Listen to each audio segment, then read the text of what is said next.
Welcome, everybody. My name is Mina Jane, and I am the director of the Ashland Public Library, and I'm so thrilled to be here with Natasha Lester and Chanel Cleeton, who I've been hoping to meet for like a long, long time. So this is, super exciting for me. And we're going to have an amazing conversation about their books. But before we get started, I just wanted to say a couple things. One is that we are live streaming on Facebook, and you can ask questions there. We are recording this session, so I'll be putting that on our YouTube page later. And you can buy signed books from Natasha and Chanel from Bank Square Books, and I will be putting that link in the chat, both here and on Facebook. I'd like to thank the Friends of the Ashland Library, which supports all of our adult programming. We couldn't do this without them. It's a pretty special organization. So I'm going to do a quick intro of Chanel and Natasha. And they're going to chat back and forth for about 35 or 40 minutes. You can put questions in the Q&A, and you can put comments and tech issues in the chat. I'll be paying attention to that. And we'll do that Q&A with everybody here at about 35, 40 minutes. So Chanel Cleeton is the New York Times and USA Today bestselling author of Reese Witherspoon Book Club pick Next Year in Havana, When We Left Cuba, The Last Train to Key West, and The Most Beautiful Girl in Cuba, which is an awesome book, by the way. Originally from Florida, Chanel grew up on stories of her family's exodus from Cuba following the events of the Cuban Revolution. Her passion for politics and history continued during her years spent studying in England, where she earned a bachelor's degree in international relations from Richmond, the American International University in London, and a master's degree in global politics from the London School of Economics and Political Science. Chanel also received her Juris Doctor from the University of South Carolina School of Law. Natasha Lester is the New York Times and USA Today bestselling author of The Paris Orphan, The French Photographer, and The Paris Seamstress, as well as Her Mother's Secret, A Kiss from Mr. Fitzgerald, and The Paris Secret, which is just awesome too. She began writing historical fiction in 2016. It combines her passion for history, research, travel, fashion, and writing stories of women who blazed a trail and to whom Natasha is indebted. They've made her pathway through life much easier because of the way they fought for equality and the right to do the things that many people doubted women could do. So welcome, Natasha and Chanel. I'm so excited for you to be here, and I'm really, really interested in hearing about your talk about your books, your research, and your friendship as well, because it sounds like you've known each other for quite some time. So welcome. Thank you so much for having us. It's lovely to be here. So Chanel and I are going to just kick off with talking a little bit about our books, so everybody has some context as to what the books are about, so the questions kind of make sense. And then we're just going to swap back and forth asking each other questions about our books. So I hope that everyone has a good time. Thank you to everyone who is watching. And Chanel, it's actually really lovely to see you on a screen and to be able to talk to you rather than via Facebook and things like that we're normally doing. So tell us a little bit about The Most Beautiful Girl in Cuba, which I was really lucky to read in advance of its publication. Probably it was almost a year ago now, actually, that I read that. Yes. Yeah, and I just adored it. I loved all of the women in this book, so I can't wait to talk to you a bit more about them. But tell everybody else a little bit about the book first. Well, thank you so much. And I am so excited to be here too. Thank you all for joining us, and just so thrilled to talk to Natasha. I'm also a really big fan of Natasha's work, and we've been lucky we have the same agent, so we often get to read each other's books before they come out. And so it's really nice to have that experience. I'm thrilled to be here. My most recent release is The Most Beautiful Girl in Cuba, and I always have to share the cover because my publisher does such amazing covers. I've been really fortunate. Their art department is incredible. But The Most Beautiful Girl in Cuba is set during the Cuban fight for independence from Spain. So it's set at the end of the 19th century, and it follows the fight for independence from Spain and then the Spanish-American War. And there's three women whose lives intersect in this book. One is a real life figure. Her name is Evangelina Cisneros, and she was a young Cuban woman who was in exile with her father on the Isle of Pines and rejected the advances of a Spanish official who was kind of in control of their fortunes at the time.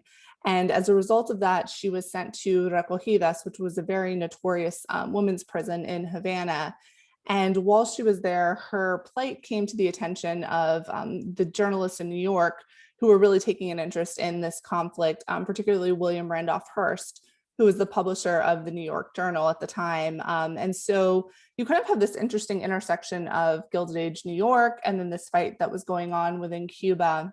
And my other heroine, Grace Harrington, is one of the reporters who becomes involved with Evangelina's story as everyone kind of uses her as sort of a rallying cry to try to get the United States involved in this conflict between Cuba and Spain. And along the way, their paths intersect with that of Marina Perez, who is, if anyone's read my earlier books, is a Perez ancestor. So she was related to the family.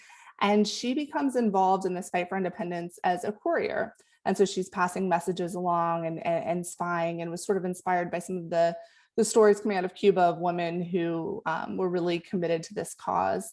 So it was a book that was really close to my heart, writing it and researching, and just really fascinating to kind of delve into this moment in Cuban history and to learn a little bit more about my heritage and kind of imagine what my ancestors' lives might have been like at that time.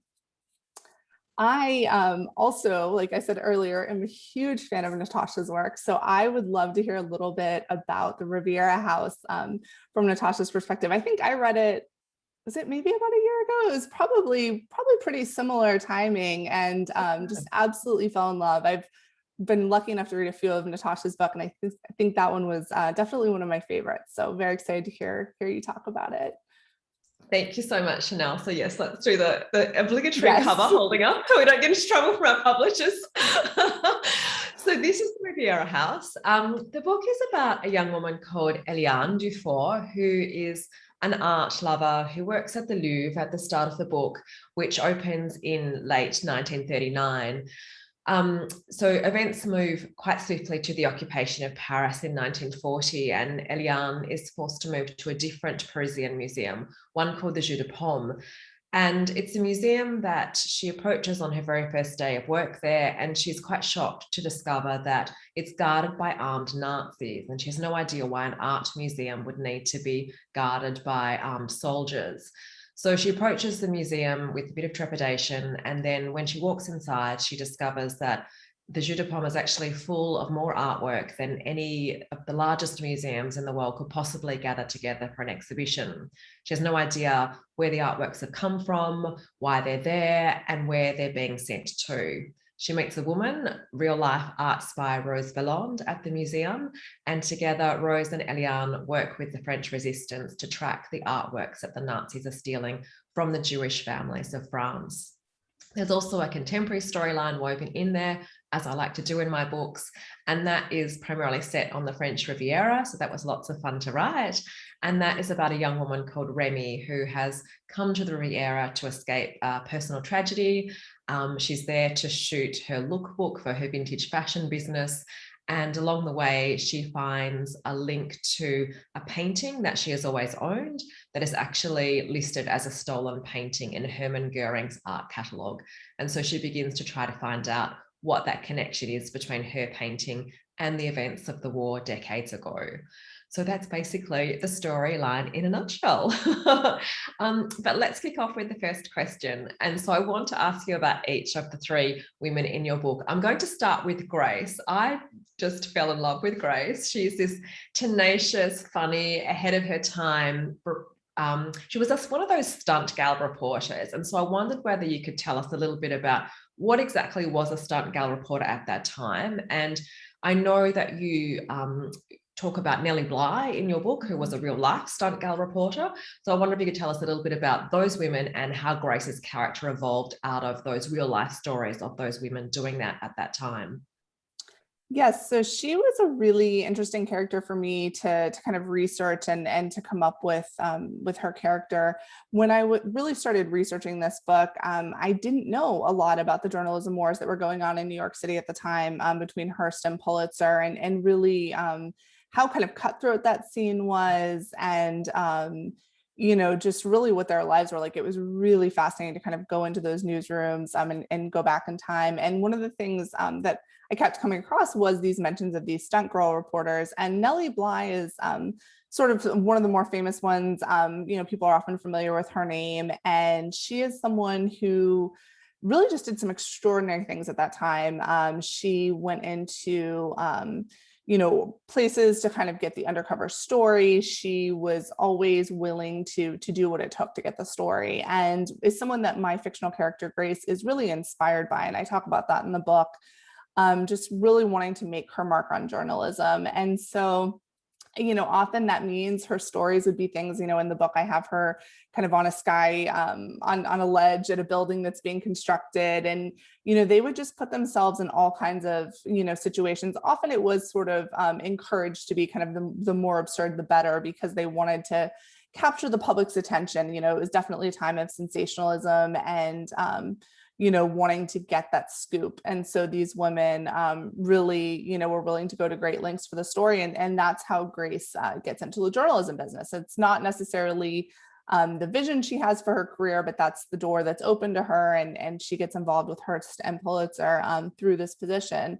And then through that really becomes interested in this fight for independence that's going on in Cuba. I mean, this was definitely, particularly for the Journal, kind of the news of the day, and really dominating the headlines. And then when Evangelina comes on the scene, I don't want to spoil anything that's in the book, but obviously we see that kind of stunt journalism taken to another level as that intersects with her story. Yeah, it was lots of fun reading about Grace, and then what happens when she does get to meet Evangelina. I really enjoyed that part of the story. Well, I think it's always so fun too. I'm sure you have this with your books when, the historical record is kind of more outrageous than anything we could fictionalize. So there wasn't, a huge need for embellishment when I was going through things, because really a lot of these exploits were there in the record. Speaking of, oh, sorry. No, and don't you always feel like you have to say in your author's note that actually this did happen? I did not make this up. Because you think people aren't going to believe this is real. No, I kept telling my editor that. I mean, Hearst charters a yacht and goes down to Cuba when the war is going on. Yes, he's physically involved in some of the things, and it was just kind of, real life was stranger than fiction. So definitely something that's always kind of, I think, fun for us as novelists, when you find those intersections and you can put them into your work. And speaking of real life sort of influencing fiction, your book, The Riviera House, opens with this scene of the evacuation of the Louvre in 1939. And I just wanted to know a little bit about that, because I will admit, I had kind of heard about that reading, a bit about World War II, but I wasn't as familiar with that event. So I'd love to hear, a bit about that.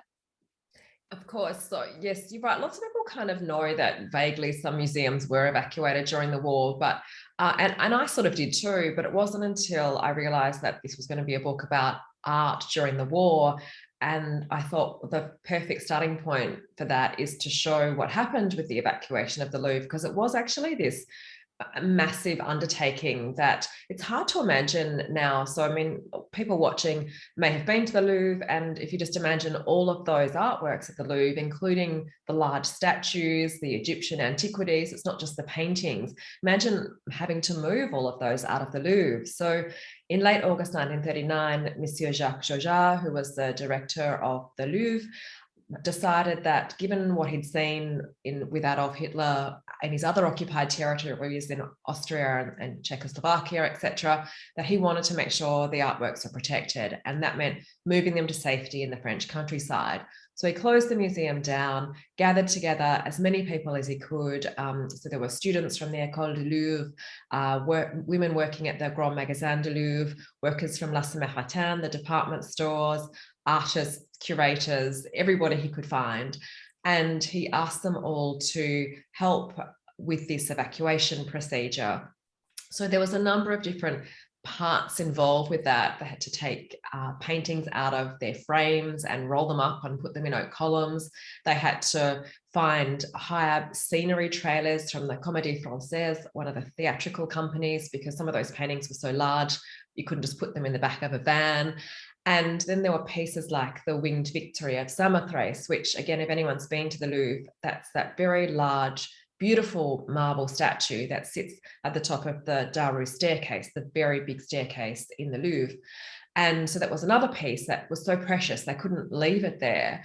But moving a statue that's more than 5 meters tall and, weighs tons, is solid marble, was this extraordinary feat. They constructed this kind of frame around the statue and a wooden ramp down the staircase, and they attached the frame to hoists and pulleys and lifted the statue up into the air, set it down on this wooden ramp, and basically then started to lower it step by step.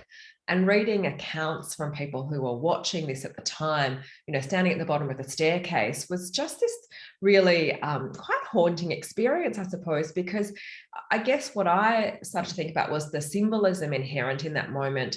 You've got this statue named Victory being lowered down this staircase, and everybody's watching, knowing that probably the Germans are advancing on France at some stage. And what would it have felt like to be thinking, I hope the statue doesn't fall or break or smash, because what kind of foreboding would that be if a statue called Victory did do that right now in this moment? And so when I read about that, I thought I have to write about that moment in the book, because I want my character to be watching that and thinking about the symbolism of that and what might be happening. Because of course we all know that, come June 1940, the Nazis did occupy Paris, but this is August 1939 and nobody knows for sure exactly what's happening. And in fact, 3 days after the museum was closed, France did declare war on Germany. So all of those events then became set in motion. So everything was moved down to the French countryside and sort of traveled around the countryside to quite a few different places over the course of the war to keep everything safe. And they did a remarkable job. But it's, seeing photographs of the empty Louvre after August 1939 is quite strange, because it's hard to imagine that beautiful palace without any artworks inside it, but that was what happened during the war. So yeah, it was a really interesting period to research and then to include in the story of the book. But let's move on to another one of your amazing women in your book. The woman from the title, The Most Beautiful Girl in Cuba, Evangelina Cisneros. She was a real life person. And as you say in the author's note, her life story was actually larger than life. She was an 18-year-old Cuban revolutionary, and she really captured the public's imagination when her story came to life in the United States. So can you tell us a little bit about her life and, again, how you've woven her story into the book? So she was a really interesting character. And it was actually, for me, the first time that I wrote about a real life figure as one of my main protagonists in the book. I didn't necessarily intend to tell her story when I started writing the book. I was actually down in the Keys. I was doing research for the last train to Key West. And I sort of, had visited the San Carlos Institute, which is this Cuban Cultural Heritage Center. There's some things about the USS Maine down there. And so I started to become really interested in this period of history when Cuba was fighting for independence, and also the Spanish-American War. It was one of those things where it was, something I was familiar with from school and kind of had a background familiarity, but I didn't know a great deal about it. And a lot of my kind of knowledge of Cuban history, I think, just because of the impact it has, is more around the Cuban Revolution of '59 and kind of those years than going back further in history. So I was really interested to learn more about this period. And it was when I was researching it that I came across the first mention of Evangelina. And I was really struck with the fact that she was someone that I had not heard of before. She did live this really fascinating life, and she was this enormous celebrity at the time. She really came to kind of the public's attention in the United States in 1897. There was this huge kind of effort to get her out of prison in Recogidas. And so we had petitions going. They were kind of writing to the Pope, to all these officials, and trying to kind of get her released from this situation. Obviously, at the same time, the Spanish were sort of doing everything they could to discredit her. At times, she was cut off while she was in jail, so she wasn't able to communicate with people. But it became this big diplomatic incident. And then, of course, the newspapers really brought it to the public's attention and used her as that rallying cry that I mentioned before. And it was Hearst that gave her the moniker of the most beautiful girl in Cuba. They very much played to kind of, what they could to get the public's attention. And she, was a really interesting character to write about for someone who was so famous. There's not that much that we know about her. I mean, we have this kind of short period in history where we know about her.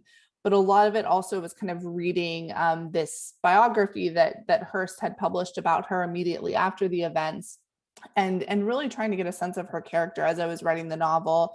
The thing that came across the most, I think, was her passion for Cuba and for Cuban independence, and also really her love of her family. I mean, she was someone who was very clearly loyal, and she herself was ready to go fight for Cuban independence when her father was captured and they were then sent to exile on the Isle of Pines. So you really saw that come through, and I wanted to capture that spirit in the book and sort of honor it. She said, she was asked once, how she wanted her story to end, and she said with the cry for a free Cuba. And so, I kind of chose to honor that in the book as well. But she was just a really fascinating character to write, and also to see someone who, was just kind of an ordinary person going about their life and became caught up in this this big movement and sort of this celebrity that I don't think she really ever necessarily wanted or embraced, but did the best she could to use the platform that she was given to advocate for Cuban independence. She kind of toured around and spoke to different groups and tried to raise awareness about the Cuban cause. So definitely an interesting figure to be able to go back and to look at her life. And like I said, I don't want to spoil too much in the novel if you're not familiar with her, but there are certainly some extraordinary moments in her life that I really, found fascinating to read about. And certainly, once again, no need for embellishment there based on the historical record. So yes. And with your book, I loved the themes in your book. I felt like, we talked about that opening scene, and I think you really just captured the passion that your characters have for art and for history and for this preservation. And art plays such a big part of this book. One of the major themes seems to be the artwork that the Nazis stole from Jewish families. And I was wondering if you could talk a little bit about that and how you incorporated that into the novel. Sure. So I wasn't really aware, I guess, until I first came across the story of Rose Valon, in terms of what actually happened during the Second World War with the art thefts. And essentially what happened, you had Adolf Hitler and Hermann Goering, who were basically engaged in this war to develop the largest and best art collections in the world. Adolf Hitler was planning to build the Führer Museum once the occupation had ended, and Goering wanted to decorate his country manor of Carinol. And once they occupied the occupied zone in France, they realized that there were many Jewish families in France who had these incredible art collections, and that they suddenly had the power to take those collections. So there's this quite terrible edict published by the Germans towards these early days of the war, where they declare Jewish people to be like cattle, and that therefore they have no rights, and therefore their goods are ownerless. And if their goods were ownerless, then according to this terrible logic of the Nazis, then the Nazis could just take them because they weren't owned by anybody. And that was their terrible justification for taking these artworks. And what they did was they requisitioned the Jeu de Paume Museum in Paris, and they transported all of the artworks from those families like the Rothschilds to the Jeu de Paume Museum, where they hired a staff of art historians to catalogue all of these artworks, to record the names of the artists, the description of the painting, and then they would exhibit these paintings. And Goering visited the Jeu de Paume Museum 22 times over the course of the war to hand select the paintings and the artworks that he wanted for his collection. Adolf Hitler had first choice. He didn't visit the museum himself. He sent art historians in to choose the best pieces for his Führer Museum. Then Goering chose next, and then some other Nazi officials were able to choose from what was left over afterwards. So it was this museum crammed full of more than 20,000 pieces of artwork. In fact, over the course of the war, it was so many pieces. Pieces like Vermeer's Astronomer, which actually now hangs in the Louvre because Edouard de Rothschild, who owned that, he donated it to the Louvre after it was restituted to him after the war. And So nobody really knows, but that's got a swastika stamped on its back because that's what happened to the paintings when they transited through the Jeu de Paume. They were sent to places like Neuschwanstein Castle, which is that fairy tale looking castle that the Cinderella Castle in Disneyland is based on. So they stored them in places like that to keep them safe from Allied air attacks, etc. So they kind of were kept in these places during the war, waiting, the Germans thought, for where their victory, when they would then be able to display all of this artwork that was now, theirs.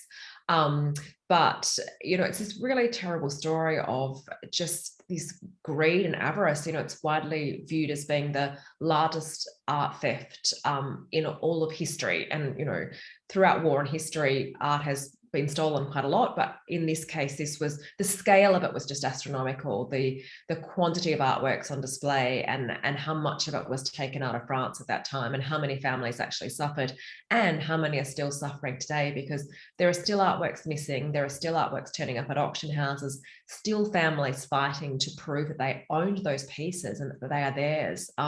So it's really quite a heartbreaking story and an interesting aspect to the war, because we often read about stories of people being imprisoned, and here was a story about artworks being stolen and imprisoned and then used as this dreadful kind of control tool, I suppose, during the war. So the story of the Riviera House is largely set around the Jeu de Paume and the women working to protect those artworks over the course of the war.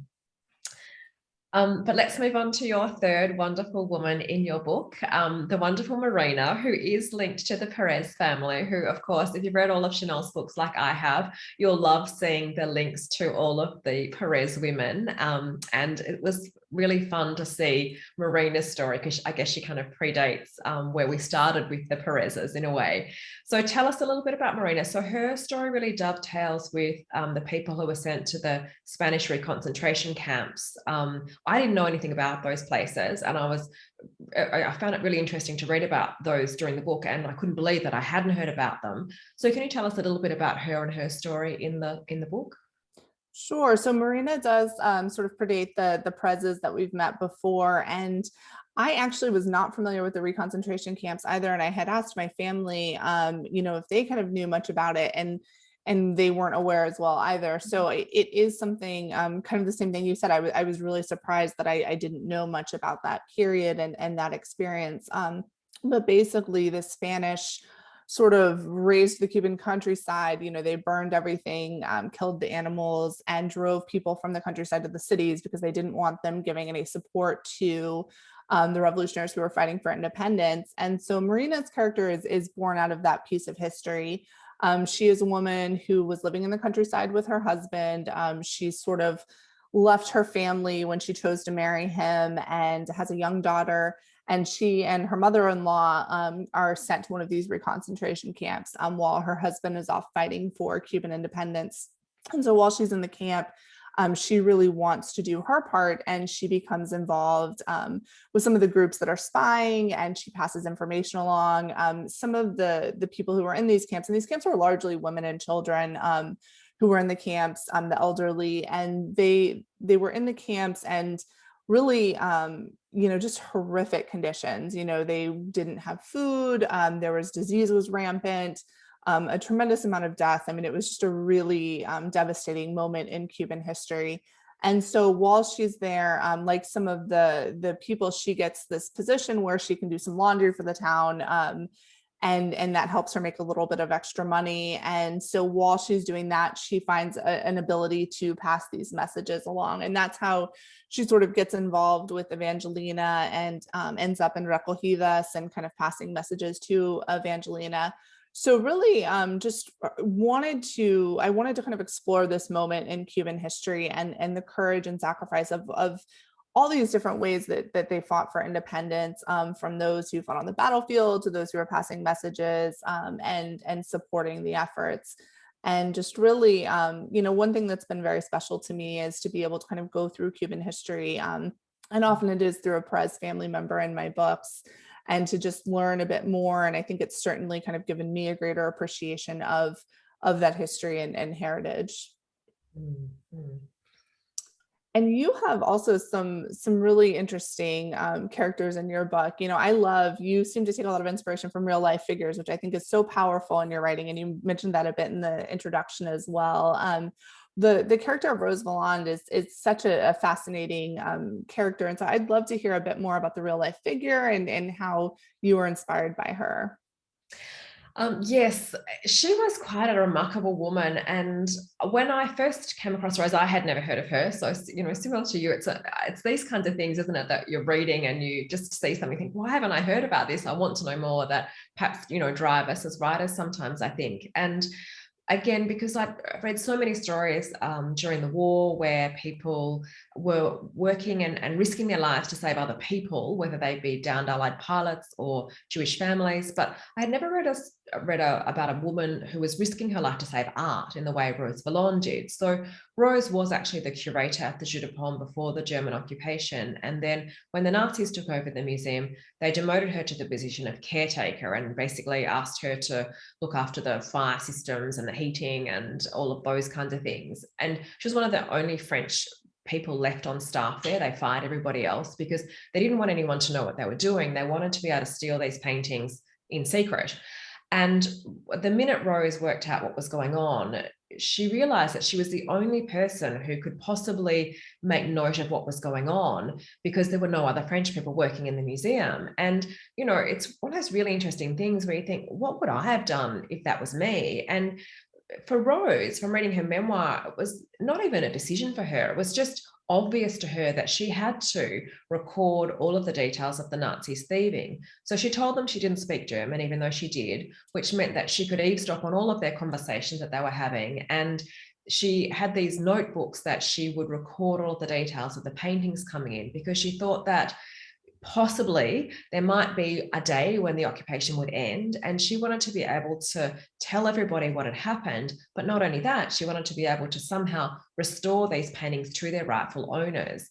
And of course, for us now, looking back, we know that Paris was liberated in August 1944, but she didn't know that. She had no idea when the occupation would end, whether it would go on for 10 years or 20 years or for the rest of her life. So it was this huge act of faith, making these meticulous records every day, recording the names of the paintings that came in if she knew them, or a description if she didn't, which family they'd been stolen from, also recording where they were being sent to. So she found the kind of code book which recorded the coded destinations the paintings were going to, so she could make note of where they were being stored.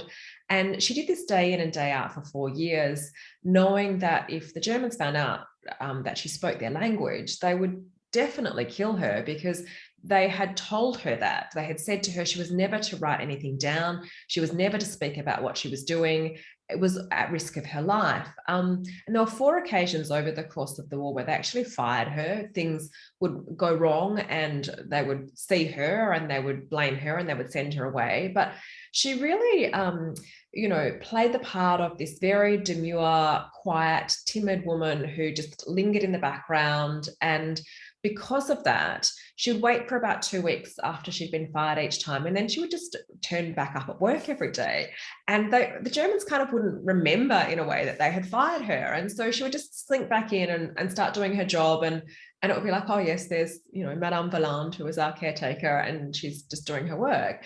And again, it's one of those moments where you think, perhaps if it was me and I'd been fired for the first time, a lot of people would have thought, oh, well, I tried, I did my best, but now I've been fired. Now I can just not do that anymore. But Rose didn't. She said, no, that's not good enough. I'm going to go back each time I've been fired, even though there was one time where Colonel von Burr, who ran the museum, said to her he was going to take her to the German border and liquidate her. So she knew that, they had her in their sights, but she survived the war. And not only that, she joined the American Allied looting investigation unit after the war and worked tirelessly to track down those paintings and restore them to their rightful owners. And it's estimated that about 45,000 of a total of 60,000 works were restored because of Rose Valon's help. So it's this huge undertaking that she took on all by herself.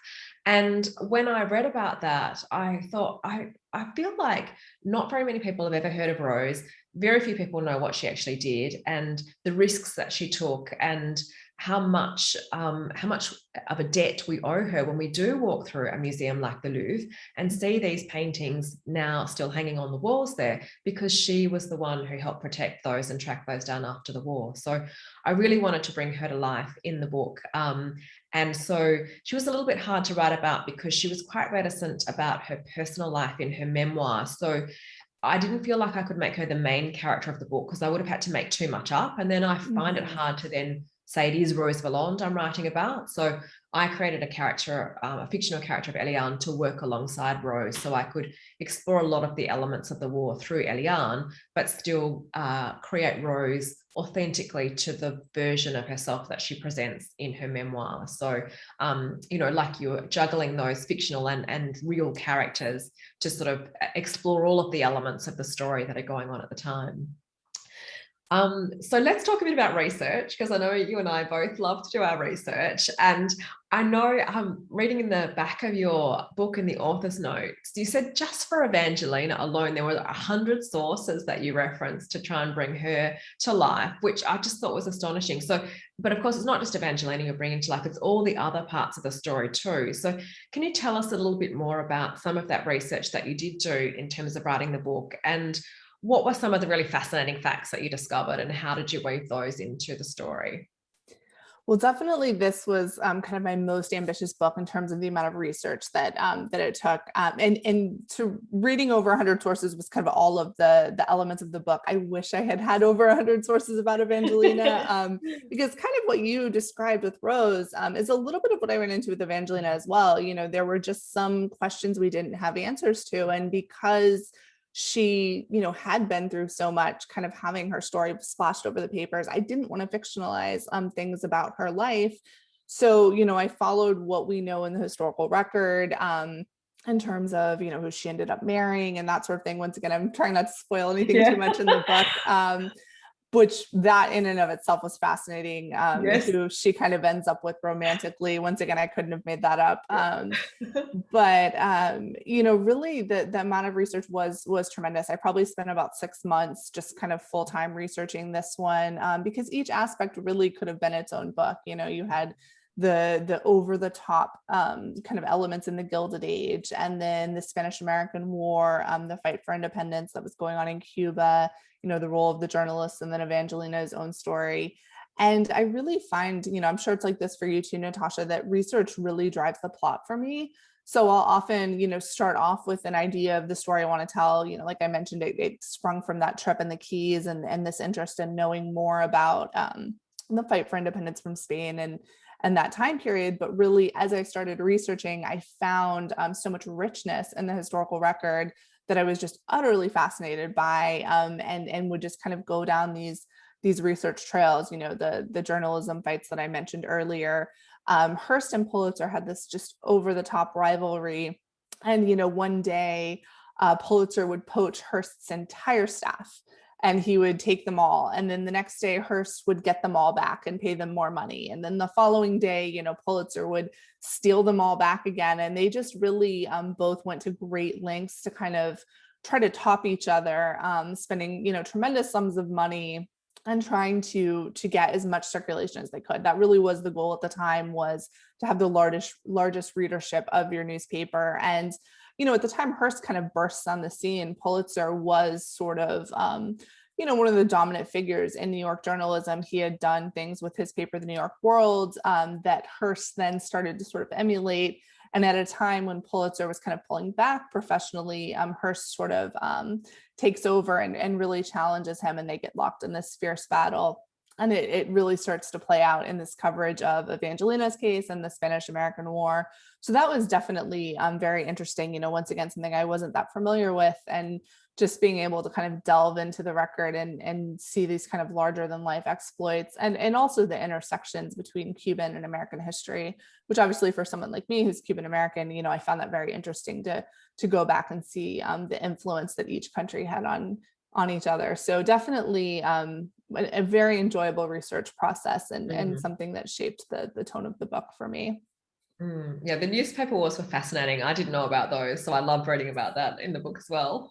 Yes. Well, and I think as writers, it's kind of adjacent, Yeah. somewhat to what we do. So some of the Yeah. things I could certainly relate to, which is Yeah. fascinating.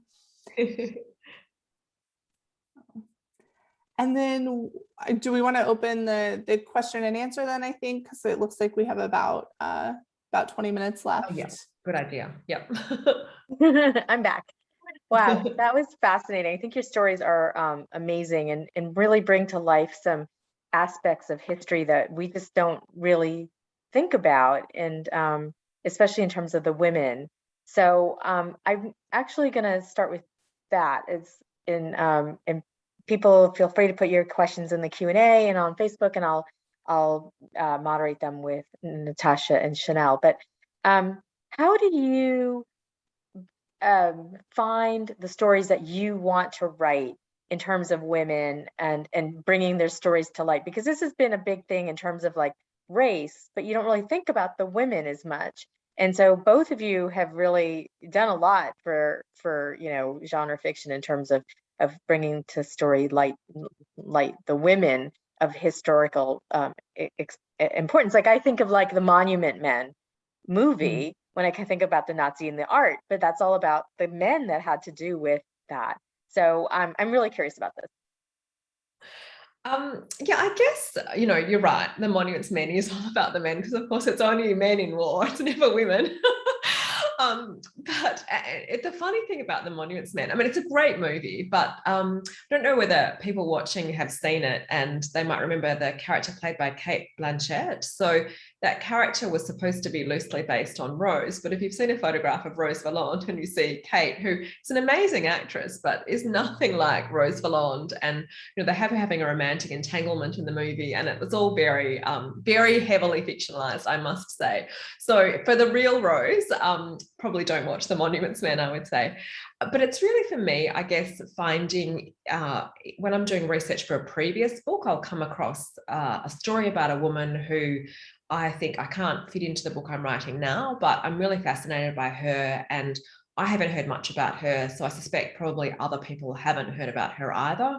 So when I was researching The Paris Secret, there's a book written by Anne Seber called Les Parisiennes, How the Women of Paris Lived, Loved and Died in the 1940s. And I had read that, and that's where I found Catherine Dior, who's a character in The Paris Secret. But also in that same book, Anne Seber talks about Rose. And I immediately wrote her name down as someone I wanted to find out more about, because I hadn't heard about the Nazi art thefts, and nor had I heard about Rose's role in, spying on the Nazis and restituting those paintings after the war. So for me, it's always, in the research, I find something. And so the book I'm writing next, again, I found the people I'm writing about in the research I was doing for this book. And so it all kind of spins out from there, which, is great. It's always something that probably 100 other people would read and would just read it. But for some reason, some part of my writer's brain goes, that's it, that's your next book. How about you, Chanel? How does it work for you? I'm a little jealous hearing that. That's so lovely that you just can go in like that. That's wonderful. I wish I could. I unfortunately do not have that. But and I don't typically write about real life figures too much. The Most Beautiful Girl in Cuba was kind of a one-off for me on that. I think though what you described really well of that kind of just sensation you have, or like, oh, this is it. I definitely get that.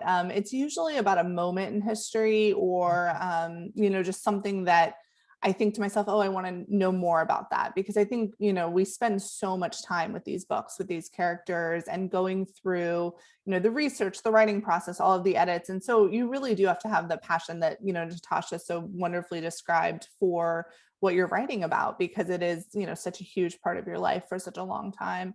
So really, it starts with that curiosity for me. And then, I'm often just really drawn to the idea of what were women doing in history in this moment, or how would this event have affected their lives?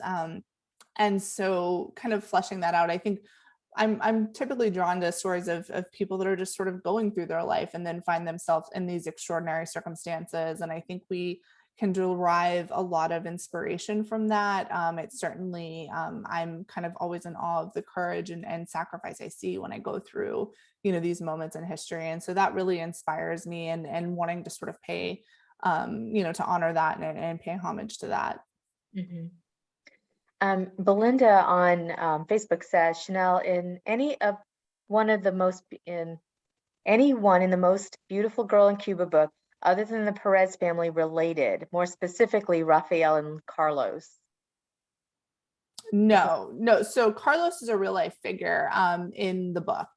And I don't want to spoil too much biographically, but I will just say he is a real life person. Rafael is fictional, and I did not intend for them to be related. Marina is the only person who's sort of related to the family. Okay. So I wanted to go back to the question about women's fiction, because somebody asked me recently, what does that mean? What is women's fiction? It was actually a man who asked me, what does that mean? Does that mean that men aren't supposed to read it? And I was like, I don't know. I mean, like, your stories are so amazing. Of course, they're for everybody. So why are they sort of peg-holed into women's fiction?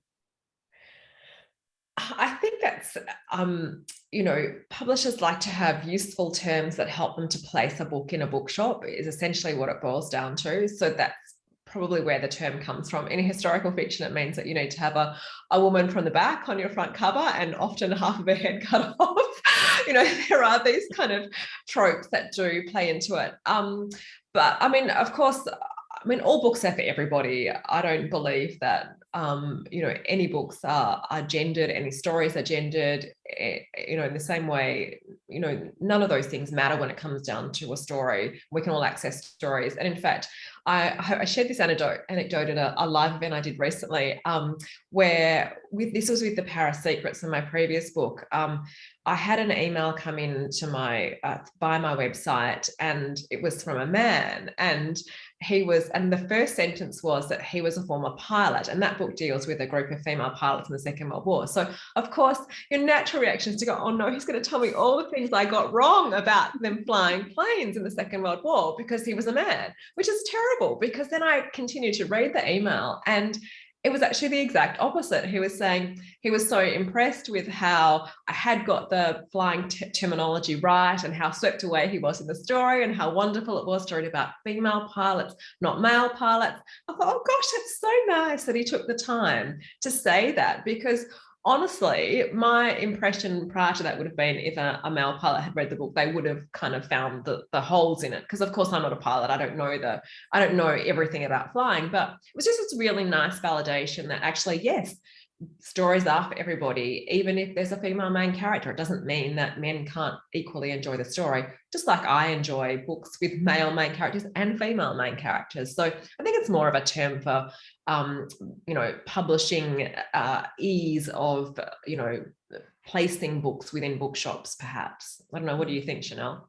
No, I agree. And I will admit, I don't always know all the different codes for how they catalog the books and stuff, but I agree. I think it's probably just something that's used kind of on the business side. I also, get really lovely emails from men who, relate to the books, just because I think for Cubans, some of the emails I get, it's really powerful for me to kind of hear them share their family's experiences, and how maybe they related to the characters. So I definitely agree with Natasha. I think it's just something we see on the business side, but it's really beautiful when you feel like your book touches someone and you have that moment and that connection with them. Mm-hmm. Angela asks, do either of you have plans for a North American tour? This is a tough one. No, not for me. I obviously, as you can tell by my accent, I live in Australia, and we're not actually allowed out of the country at the moment. Our international borders are still closed, although I believe they're opening up next month. So no North American tour for me for the Riviera House. Fingers crossed, maybe 2023, that might be a possibility if the world settles a little bit, but no, not for me at the moment. I think I'm probably still virtual as well. I have a release in May. I'm just doing my mental math. I have a release coming up in May, and I'm not sure. Who knows if we'll be doing in person or still virtual then. I will definitely have some kind of events, but it may still be virtual, which is what I did with The Most Beautiful Girl in Cuba as well. Mm-hmm. Yeah, we were talking a little bit earlier about how it's sort of been easier for people from everywhere being able to do these programs, but for me as a librarian, I love meeting people in person and being able to talk and doing those book signings, and it's just different, but it also, this whole virtual thing has opened up our ability to talk to more people. It's been really wonderful. I'm just going to go back over here. Ike asks, when was the moment in your lives you decided you wanted to write a book, and how did you overcome self-doubt? I would say in answer to that question that self-doubt, well, for me anyway, is a part of my life as a writer. It doesn't ever go away. And I think what you learn to do is to write in spite of the self-doubt. I mean, you'd think that by a few books in that you would relax a bit more and feel more confident. But every new book is exactly that, a new book, and you feel like you're starting at the beginning again. And there are many, many times where you're writing and you think it's terrible, it's the worst book you've ever written, everybody will hate it will never get published, your agent will say, what is going on, what have you turned into, the worst writer in the world? And I can see Chanel laughing because clearly this goes through her head too. But so I think Elizabeth Gilbert says it beautifully in her book Big Magic, which I just love. And she says you have to learn to write. It's like being in a car and you invite the fear or the self-doubt to sit alongside you, because actually sometimes they can be useful in a critical capacity when you need to critique your work, but they're never going to get out of the car. They're always going to be there. And so you invite them along for the ride, but you never let them take over the steering wheel. You're always the one, driving with your foot on the accelerator, and you say, well, okay, you're welcome to join me. I'll let you talk in the background, but I will never give you control over this vehicle that I'm driving or this story that I'm writing. So I think that's something I've just learned to live with, I guess. But as for when I kind of started, I always wanted to be a writer. I was literally one of those kids who wrote stories and books and poems from the time I could write stuff. My mum has all these little books that I wrote when I was a kid. But it was just a matter for me of working out how to do that in a viable way. So I did work in marketing for about 10 years with companies like L'Oreal Paris. And then I came to writing later in life.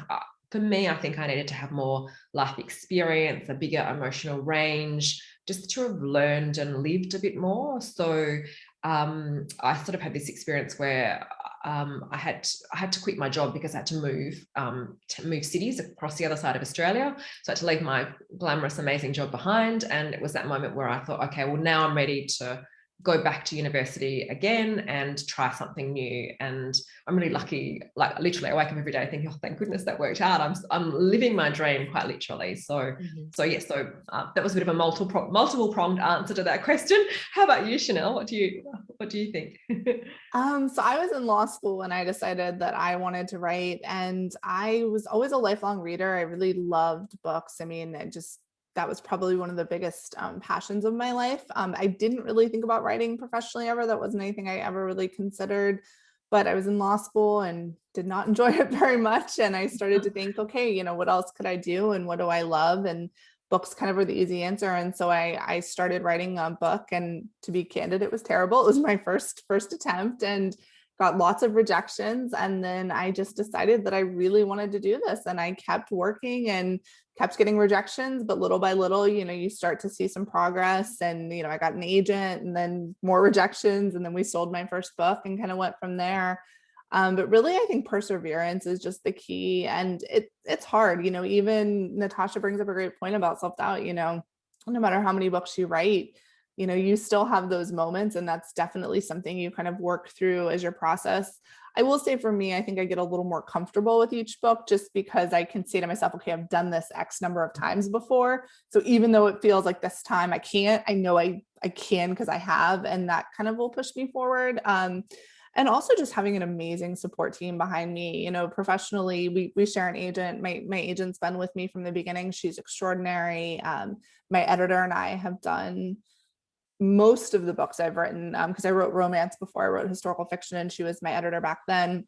And so we just have a really great working relationship. I really trust her. I think she really trusts me. And that definitely makes a difference for me. Even when I'm stuck, having those people that I know believe in my work and have kind of been there with me is very, very helpful to me. Mm-hmm. So I think just keep at it. The more you do, the better you get. I think, practice makes better, and you just keep keep working at it as much as you can and getting more confident and finding your voice, really. Mm-hmm. That reminds me of Harry Potter when he did the Patronus. Did you guys read Harry Potter or see the movies? And they said, how did you know that you could do it? And he said, I did it before. I knew I'd done it before. So anyways, I'm a Potter nut. Susan asked, do you visit the sites of your stories before writing the book? Obviously pre-COVID. Yes. So one of the great joys of my life is always walking in the footsteps of my characters and visiting the locations. And of course, if you're going to write a book called The Riviera House, it's incumbent upon you to go to the French Riviera and do lots of research to be very thorough. So I did spend quite a lot of time down in the Riviera, actually choosing the Riviera location that the contemporary storyline is set in, which is a town called Saint-Jean-Cap-Ferrat, which is a beautiful French town. And there's a villa there called the Villa Frosty de Rothschild, which is this amazing pink house on top of a cliff that I've used as the inspiration for the titular Riviera House of the book. So when you're reading the story, if you are reading those descriptions of the water cascades and the love temple and the gardens and the pink house, it's all based on that villa. But I also went to the Juris Doctor Museum. Even though the floor plan is different now, I wanted to feel what that might have been like to have been Rose there, and also the archives, the streets of Paris. I just think that all of those things help you to write more authentically. For example, the night I was at the Jeu de Paume, it has these beautiful arched windows that look out over the Eiffel Tower. And when I was there was this beautiful golden orange sunset across the whole sky. You've got the Eiffel Tower against this sunset through the arched window. It's this picturesque sight.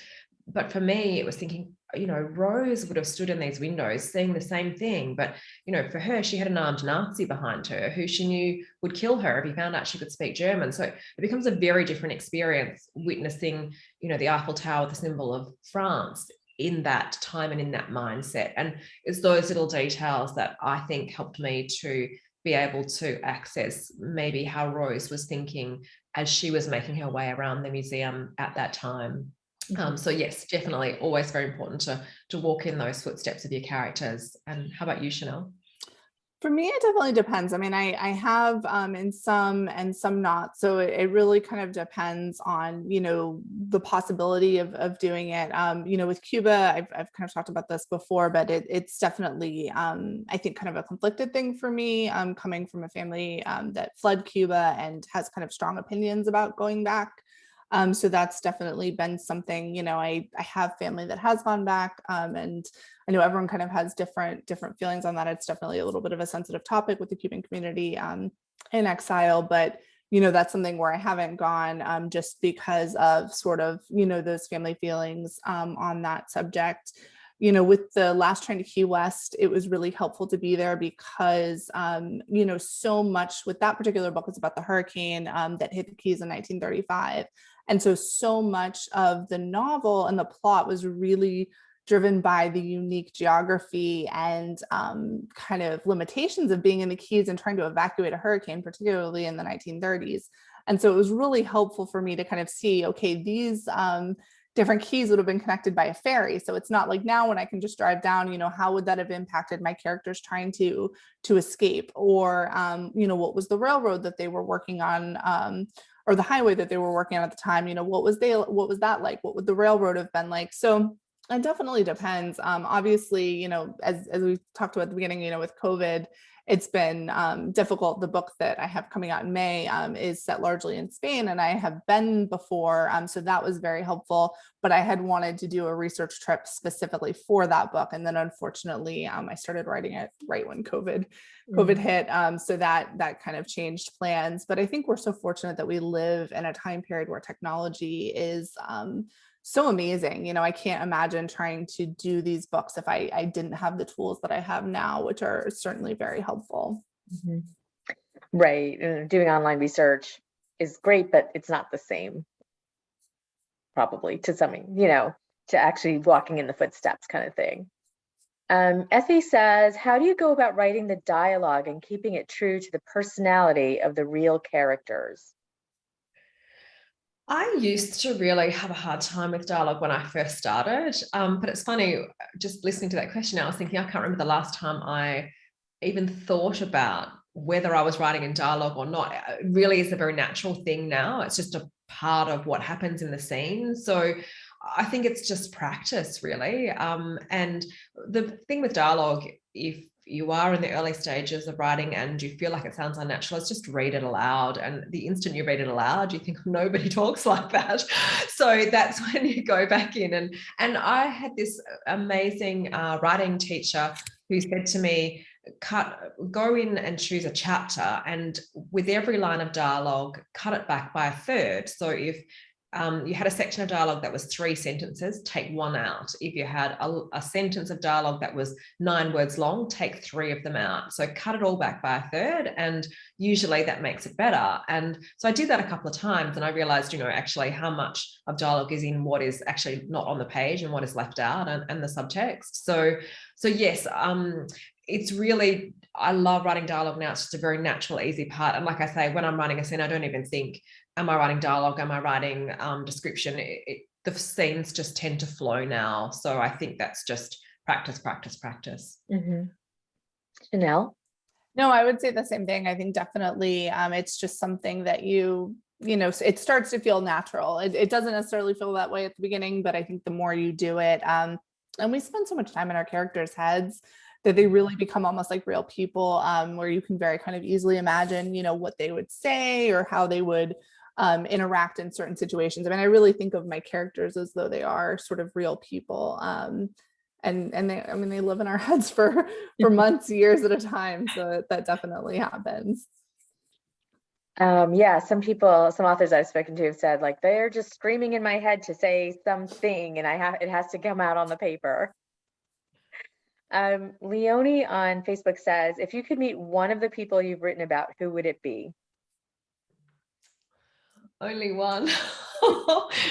Oh goodness. Okay, that is very challenging to choose one. Probably one overall character from all of my books would be Catherine Dior from The Paris Secret, because she was just such an enigma, and she left so little of herself behind after she died. She really let herself fade into the background. So Catherine was a resistante during the Second World War. She, was an invaluable part of a resistance circuit. She was captured by the Nazis, sent on the very last train to Ravensbrück concentration camp before Paris was liberated, spent months in Ravensbrück, and survived that experience, but emerged from the camp barely alive at the end of the war. And she was decorated for her bravery during the resistance, but she never spoke about it after she returned from the camp. And so I would just, it's always the injustice of that struck me, how we remember Christian, her brother, who,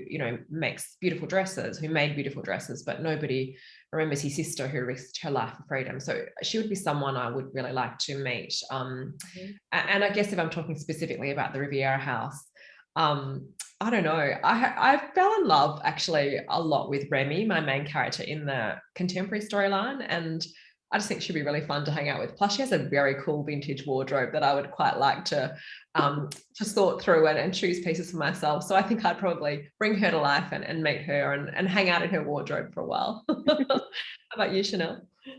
Well, I think if we're talking real, definitely it would be really fascinating to meet Evangelina and to hear, kind of some of the things I always wondered about her as I was writing the book. And then if we're talking about fictional characters with my heroines, I think Beatrice would be really fascinating, because she's my heroine from When We Left Cuba, and she shows up in some of, she's in Next Year in Havana, and she just has a very fascinating personality for me. She's always really fun to write. So I think it would be interesting to chat with her.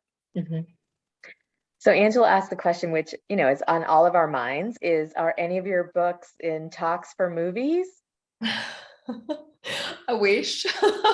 No, you get occasional queries and emails through your agent and through publishers, but nothing has happened yet. But I'm here ready and waiting. If there are any movie directors out there who would like a historical novel to turn into a movie, I'm all yours. How about you, Chanel?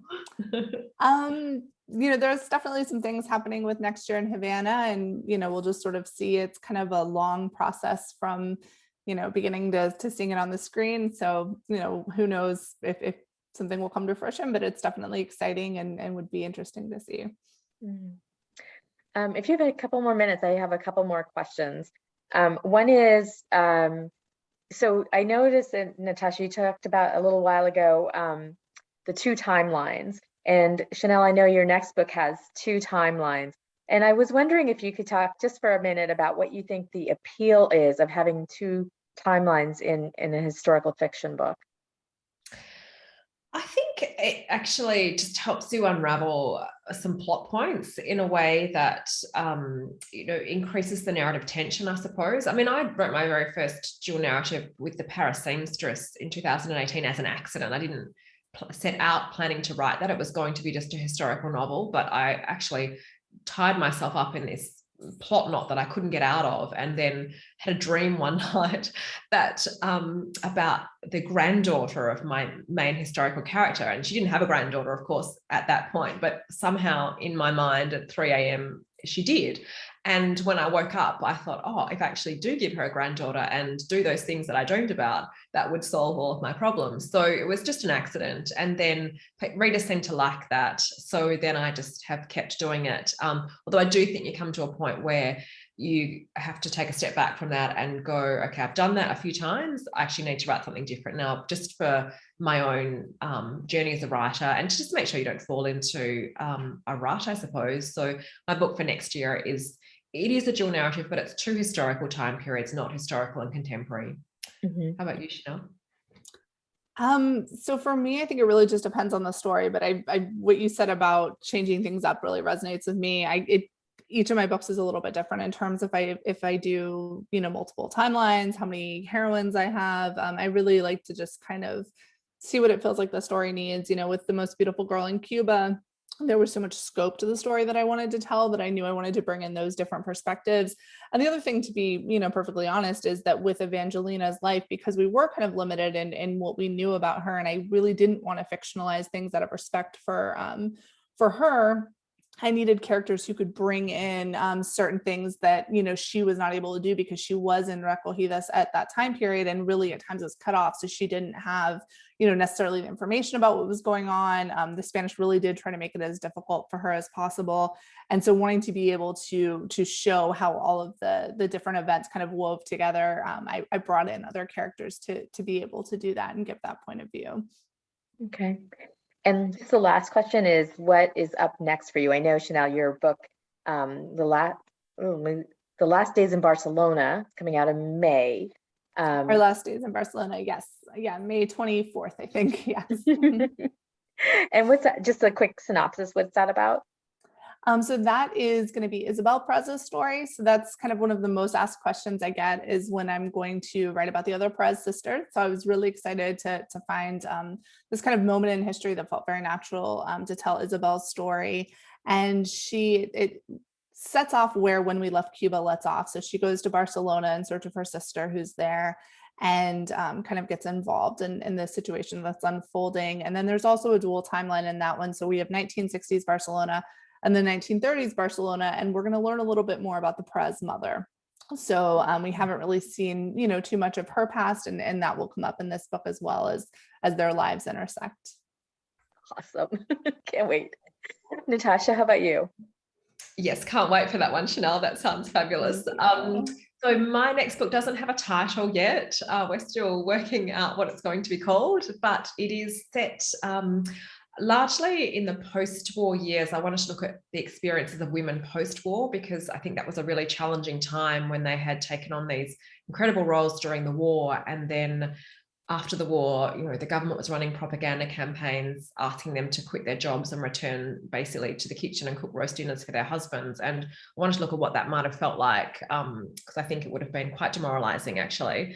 So the story is largely told through the perspective of the public relations director at the newly opened House of Christian Dior in Paris in 1947. But there's also another storyline set during the Second World War in Italy and Switzerland, because I think they are theatres of war that are underrepresented in fiction and have some very fascinating stories and fascinating women involved in those time periods. Mm-hmm. it's amazing to me that even though so many stories are coming out all the time, that there's always more stories to tell. Yep. Amazing. Well, thank you so much, Natasha, Chanel. This has been fascinating, and I'm so excited to have met you. Thank you for everybody who's been here, and both here and on Facebook. Remember, you can buy signed books from both authors from Bank Square Books. I've put the link both in Zoom and on Facebook. And Ike says it was amazing. Thank you. Susan says, thank you so much, ladies, for your books, the research, and bringing history to life and making it easy to read and learn. I really respect the courage these characters had during the wars. I wonder what I would have done. So yeah, that's a really good point, is like how would we respond to the challenges your characters have experienced? It really puts us in their shoes, kind of thing, which is amazing. So thank you again for being here with us tonight, and we look forward to your future books. Thank you. Thank you so much for having us. Yeah. Yes, and thanks for thank watching, you. everyone. Yes, thank you very much. Good night, everybody. Good night. And